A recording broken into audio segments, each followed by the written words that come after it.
welcome to my channel. In the previous video, I already talked about the reasons why we should study by ourselves for IELTS. For those who haven't checked yet, I'll put a card here and link down below so you can check that out. And yeah, are you ready to learn? Let's get started.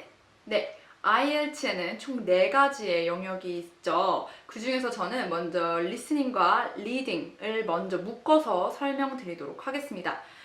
이 두 가지 파트는 정해진 답이 있다는 면에서 혼자 공부하기 가장 쉬운 파트라고 할 수 있어요. 먼저 리딩에 관해 얘기를 조금 해보자면 저는 캠브리지 IELTS 교재의 6권부터 제 그 당시에 가장 최근 시리즈였던 11권까지 최소한 3번은 정독을 했었어요. 영어 단어에 대한 얘기를 먼저 짧게 하고 넘어가자면 저는 IELTS를 위해서 따로 영어 단어 책을 산다거나 하지는 않았어요. IELTS 그 6권부터 11권까지 있었던 문제에 나왔건 지문에 나왔건 하는 동사는 사실 거의 다 체크를 해서 외웠어요. 그 다음에 명사 같은 경우에는 조금 더 많이 반복적으로 나온 거 위주로 많이 외웠고요.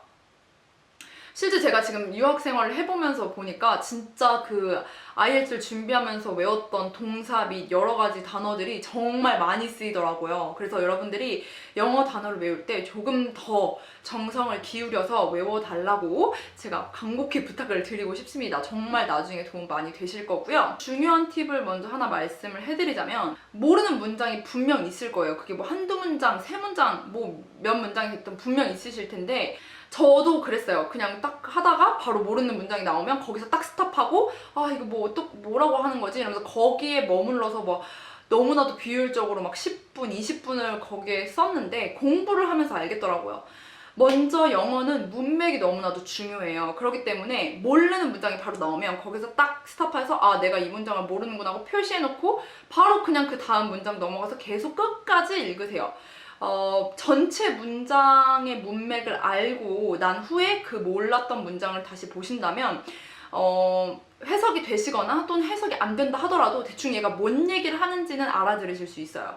그 다음 모르는 문장 그 바로 다음 문장이 이 문장에 대한 부연 설명을 해주는 문장이 나오는 경우가 굉장히 많아요. 그렇기 때문에 모르는 문장이 나와도 그냥 끝까지 읽고 다시 가셔서 몰랐던 문장을 다시 한번 공부하시라고 저는 꼭 말씀을 드리고 싶습니다. 그 다음 팁은 뭐 이건 사실 너무나도 당연해서 밑줄을 꼭 그어주세요. 한 단락마다 분명 중요한 문장이 뭐 한두 문장씩 나올 텐데요. 그런 거 꼭 밑줄 하는 거 잊지 마시길 바랍니다.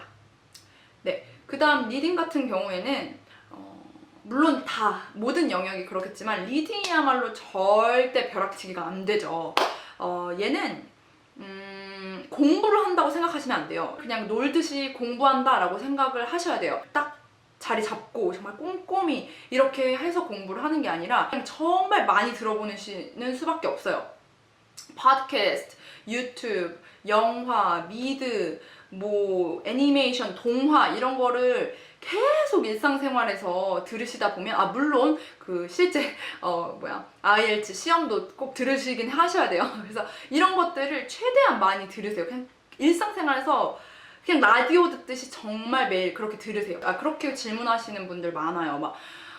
바로 들리긴 들리는데 바로바로 해석이 안 돼요. 듣다 보면 앞에 뭐라고 했었는지 까먹게 돼요. 이런 모든 고민들이 사실 딱 한마디로밖에 해결이 안 돼요. 그냥 많이 들으시면 그 리스닝에 관련된 모든 고민들은 자연스럽게 해결될 거라고 믿습니다.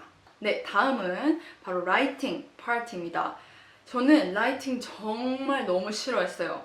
힘들 수밖에 없는 게 정해진 답이라는 게 없잖아요. 얘는 뚜렷한 어떤 답이라는 것도 없고 제3자의 어떤 피드백이 필요한 거예요. 얘는 어떻게 내가 쓴 거를 내가 수정할 수는 없는 거잖아요. 그건 말이 안 되는 거잖아요.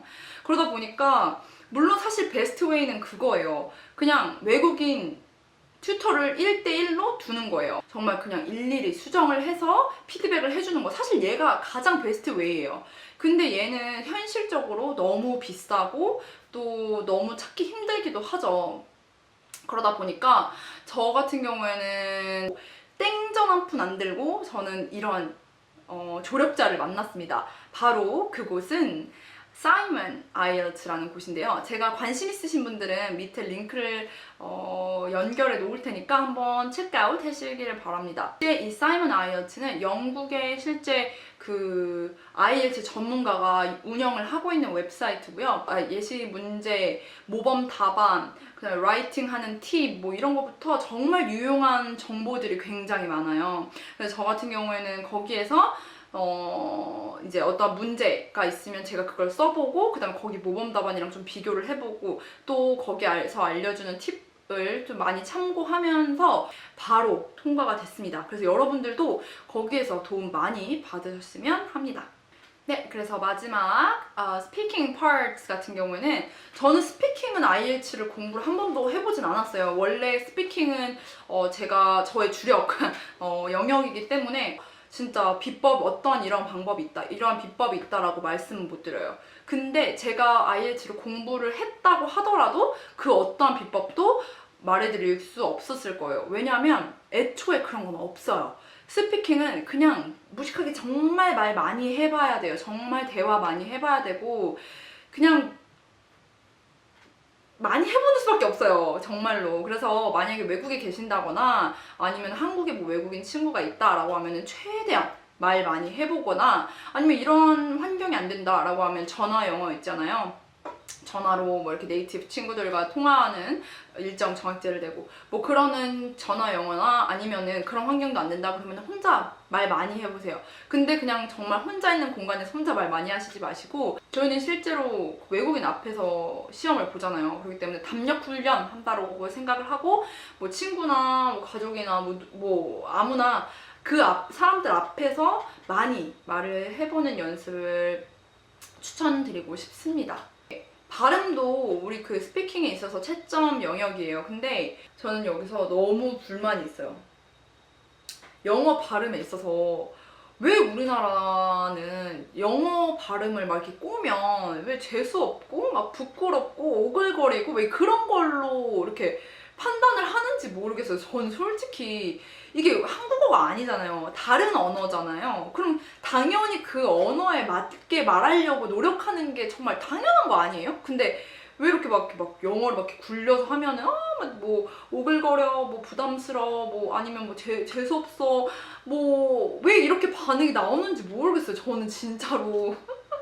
그 실제 영어를 쓰는 사람들에 맞는 발음을 하려고 노력한다는 건 그렇지 않은 사람보다 더 2배, 3배 더 노력하고 있다는 뜻이고 그래서 본인이 좀 더 당당했으면 좋겠고 만약에 그렇게 반응을 하는 친구나 뭐 어떤 지인이 있다 그러면 정말 그냥 뭐야 이러고 그냥 무시하셨으면 좋겠어요.